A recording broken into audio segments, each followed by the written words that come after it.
اس کو نہ نون لیگ نے کبھی چھیڑا، نہ یہ بات کی، نہ پیپلز پارٹی نے، اور نہ ہی تحریک انصاف نے اس سے پہلے۔ یہ بڑی بدقسمتی ہے۔ میثاق جمہوریت کی شک 32 کہتی ہے کہ تمام انٹیلیجنس ایجنسیوں کو پارلیمانی کمیٹی کے ڈائریکٹ ماتحت لایا جائے گا، جس کو وہ جواب دہ ہوں گی۔ لیکن 26ویں آئینی ترمیم جس کی اساس میثاق جمہوریت کو بنایا گیا تھا، اس کو کرتے ہوئے سب کا فوکس بس آئینی بینچ اور عدالت پر تو رہا ہے، لیکن انہیں یہ شک یاد نہیں آئی جو سب سے زیادہ جس پر یہ دیکھا جاتا ہے کہ متاثر کر رہی ہے پورے پاکستان کو۔ اچھا، اب جو عمر چیمہ ہیں، ان کو جو جواب دیا ہے نا امیر عباس، یہ بڑا جینون نپا تلا جواب ہے ان تمام صحافیوں کے لیے جو اگر مگر ادھر ادھر سب کا قصور ہے، ایسے ہے ویسے ہے کر کے اصل جو ظلم ہے یا ظالم ہے اس کو چھپانے کی کوشش کرتے ہیں۔ امیر عباس کہتے ہیں نہیں چیمہ صاحب، انٹیلیجنس ایجنسیز اگر کچھ غلط کرتی ہیں تو سیاستدانوں سے زیادہ ذمہ داری ہم صحافیوں اور دانشوروں پر بھی عائد ہوتی ہے۔ ہمارا طبقہ قوموں کی بربادی اور ترقی کا حصہ دار ہے۔ سیاستدانوں کا تو اقتدار کی صورت میں مفاد ہوتا ہے جس کے لیے وہ کسی حد تک بھی گر جاتے ہیں، لیکن ہم کیوں گرتے ہیں؟ یعنی صحافی جو ہے وہ پلاٹوں کے لیے اور مختلف لفافوں کے لیے کیوں گرتے ہیں؟ وہ یہ کہہ رہے ہیں کیا ہم سیاستدانوں سے نفرت اور بغض میں ایجنسیز کے غیر آئینی اور مجرمانہ اقدامات کے بھون پھول نہیں بنتے؟ کیا ہمیں نہیں معلوم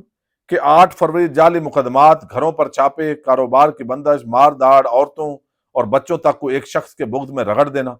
آئینی ترامیم اور ایک سیاسی جماعت چھڑوانے کے لیے دھونس زبردستی کی پریس کانفرنس سمیت لاتعداد خوفناک واقعات کے پیچھے کون ہے؟ یعنی کیا ہم صحافیوں کو نہیں پتا کہ یہ کون ہے؟ لیکن اس کے باوجود کیا ہم میں سے ہی کچھ صحافی جو جمہوریت کے محراب نشین اور اینٹی اسٹیبلشمنٹ کے دعوے دار تھے، صرف اور صرف عمران خان کے بغض میں ان تمام جرائم کا دفاع نہیں کر رہے، ان کے حق میں پراپیگنڈا نہیں کر رہے، ان کے خلاف آواز اٹھانے کے بجائے انہیں سند نہیں دے رہے؟ کیا ہمارے اصول، گفتار اور کردار بغض نواز، بغض عمران اور بغض زرداری میں ہر حد تک جانا نہیں ہو چکا؟ یہ وہ معاملہ ہے جس کو اصل میں انہوں نے بڑا زبردست جواب دیا ہے کہ کوئی اصول نہیں رہا، کوئی نظریہ نہیں رہا۔ صحافت میں آپ دیکھیں، یعنی اس کے اندر بھی بغض عمران یا باقیوں کے بغض کے اندر کل ہم جو ہے وہ جسٹیفائی کرتے رہے ان چیزوں کو، تو یہ پولیٹیکل فورسز بالآخر جو ڈسے ہوئے ہیں، پھر استعمال ہوتے ہیں، ایک استعمال ہوتا ہے، اس کے بعد دوسرا استعمال ہوتا ہے۔ پولیٹیکل فورسز کو اس ایک نقطے پر بالآخر جو ہے وہ یکجا ہونا پڑے گا۔ کب ہوں گے؟ ابھی تو جن کا مفاد جڑا ہوا ہے شاید ان کو یہ سمجھ نہیں آئے گی، اور وہ جس طرح ابھی لیٹے ہیں وہ بات بھی ان کی سمجھ میں شاید نہ آئے، لیکن وقت کے ساتھ ساتھ سب شکار ہوں گے۔ جیسے انسداد دہشت گردی ایکٹ کے اندر ترمیم کر کے اب 6 مہینے تک جس کو چاہیں اٹھا لیں، اس پر کوئی دفاع کا کوئی آگے پیچھے الزام لگا دیں، 6 مہینے بعد کہیں جی انویسٹیگیشن کی ہے تو وہ ثابت نہیں ہوا تو اس کا نہیں بنتا، لہذا 6 مہینے رگڑیں، ٹارچر کریں، ظلم کریں، بربریت کا بازار گرم ہو، کسی عدالت کے اندر معاملہ نہ جائے۔ اب اس ایکٹ کی جو ترمیم ہے یقیناً تحریک انصاف کو اس کو بھی جو ہے وہ چیلنج شاید کرے گی اور چیلنج کرنا چاہیے۔ اچھا، دوسری طرف جو ہے وہ خبر یہ آئی، آپ نے دیکھا چند دن پہلے مریم نواز جب سے آئی ہیں، یعنی ٹک ٹاکر وزیر اعلیٰ کے طور پہ تو وہ مشہور ہیں، لیکن ساتھ وہ بتا رہی ہیں کہ ہم نے یہ نواز شریف کینسر ہاسپٹل بنا دیا، اب جو ہے وہ دور دور علاج کروانے کے لیے خیبر پختونخوا سے بھی لوگ پنجاب کا رخ کرتے ہیں، فلاں جگہ سے بھی۔ بھائی آپ کے لیے شرم کا مقام ہے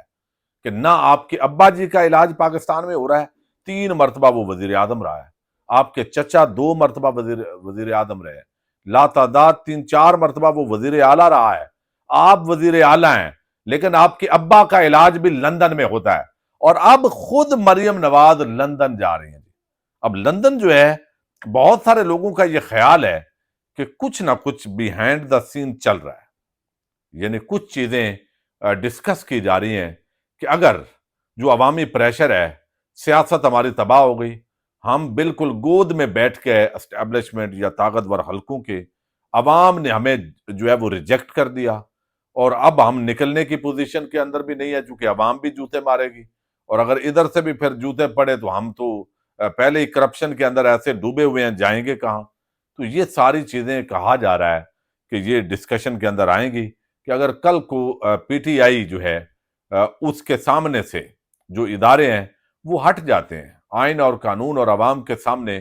یعنی عوام کو اور آئین کو تسلیم کر لیتے ہیں اگر اس ملک کے ادارے، تو پھر عدالتوں کے اندر تو یہ مقدمات اڑ جانے ہیں، ان کی کوئی ویلیو نہیں ہے، تو پھر ہم کہاں کھڑے ہوں گے؟ یہ سوال تو زرداریوں اور شریفوں کا آپس میں بنتا ہے، تو ہمارا کیا بنے گا؟ یعنی تیرا کیا بنے گا کالیا؟ وہ بات ہے۔ تو اب یہ مشاورت کے لیے پھر اس طرح کے مقامات پہ کچھ ملاقاتیں ہوتی ہیں، کچھ چیزیں ڈسکشن، کچھ جائیدادوں کا آگے پیچھے کوئی کاروبار، کسی جگہ پہ دستخط رہتے ہوتے ہیں، کہیں جیسے even field apartments, Maryam Nawaz کا ان میں نام آتا ہے، تو کوئی سائن کرنے ہوتے ہیں، کوئی باہر کا بزنس چل رہا ہوتا ہے، تو یہ ساری چیزوں کو دیکھا جاتا ہے۔ آفیشلی تو سٹیٹمنٹ یہی ذرائع سے چلائی جا رہی ہے کہ مریم نواز جو ہے ان کے گلے میں انفیکشن ہے اور 5 نومبر کو لندن جانے کا امکان ہے، لندن میں اپنے ذاتی معالج سے علاج کروائیں گی۔ مریم نواز کافی عرصے سے گلے میں انفیکشن کا شکار ہے، جن کے نزلے زکام اور گلے کے انفیکشن کا علاج بھی لندن میں ہوتا ہے اور صرف اقتدار کے لیے پاکستان میں ہوتے ہیں، تو یہ پاکستانی قوم کے لیے شرم کا مقام ہے کہ ایسے لوگ یعنی پاکستانی قوم نے تو خیر ان کو الیکٹ ہی نہیں کیا، شرم کا مقام تو ان کے لیے ہے جنہوں نے بے شرمی سے فارم 47 کے ذریعے ان کو اس ٹولے کو دوبارہ مسلط کیا ہے۔ تو اب یہ کوئی نہ کوئی کھچڑی بہرحال اس کے اندر پک رہی ہے اور یہ چیزیں جو اپنا اپنا بندوبست یہ کرنے کے اندر لگے ہوئے ہیں۔ اچھا، دوسرا ایک بڑی ہی عام کمیٹی جو کل اجلاس ہوا چیف جسٹس یحییٰ افریدی کی سربراہی کے اندر، لاہور کی جو جیلیں ہیں اور پورے پاکستان کی جو جیلیں ہیں ان کے اندر جو ریفارمز ہے اس کے لیے جو کوششیں ہو رہی ہیں کہ قیدیوں کی تعداد زیادہ ہے، جیلیں کم ہیں، پھر ہمیں فضول کے اندر قید کے اندر لوگوں کو نہیں لانا چاہیے اور کیا کرنا چاہیے۔ اب یہ ساری چیزیں جو جوڈیشل سائیڈ پہ ہونے والی ہیں ان کا جائزہ لیا جا رہا ہے، لیکن اس کمیٹی کے اندر نون لیگ کی طرف سے آج چیمہ اور تحریک انصاف کی طرف سے جو ہے وہ گول برابر کیا گیا، خدیجہ شاہ کے طرف جو ہے ان کو بلایا گیا، لیکن اب جو ہے یہ جیل ریفارمز کے لیے ایک باقاعدہ وہاں پہ کمیٹی قائم کی گئی ہے اور اس کمیٹی کے اندر خدیجہ شاہ کو شامل کیا گیا ہے چیف جسٹس یحییٰ افریدی کی صدارت میں۔ اب یہ فیصلہ ہوا ہے کہ جیلوں کی صورتحال انتہائی تشویشناک ہے، 1,08,643 قیدیوں کو صرف 66,625 قیدیوں کی مجاز گنجائش والی جیلوں میں رکھا گیا ہے، یعنی 66,000 یعنی 50% زیادہ لوگ ہیں۔ چیف جسٹس نے جسٹس شبر رضا رضوی، سائمہ امین خواجہ، احد چیمہ، خدیجہ شاہ پر مشتمل ایک کمیٹی تشکیل دی جو جیلوں کا معائنہ کرے گی اور انڈر ٹرائل قیدیوں کی گنجائش سے زیادہ تعداد کا مسئلہ حل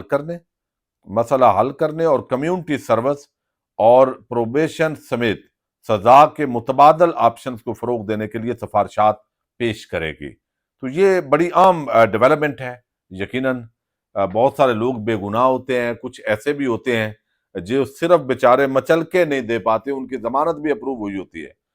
سزا تھوڑی سی ہوتی ہے جرائم کے اندر، تو یہ ساری چیزیں جو ہے وہ اصلاحات کی ضرورت ہے۔ پھر کھانا پینا ان کی بنیادی وہاں پہ جیل کے اندر سے مجرم بن کے نہ نکلے بلکہ وہ اصلاح کر کے نکلے، تو جیل کے اندر بھیجنے کا مقصد تو اصلاح ہے، تو اگر اصلاح ہونے کے بجائے اب وہ پھر ایک بڑا بدمعاش بن کے آنا ہے تو پھر تو کوئی اس کے اندر جو ہے اس سزا کا فائدہ نہیں ہوتا بلکہ نقصان ہوتا ہے۔ تو یہ ایک بڑی ڈیولپمنٹ ہے، یہ عام کمیٹی جس کے اندر نون لیگ اور تحریک انصاف کی ایک عام جو شخصیت ہے ان کو شامل کیا گیا۔ اس کا کیا فائدہ ہوتا ہے آنے والے دنوں کے اندر پتہ چل جائے گا۔ پاکستان زندہ باد۔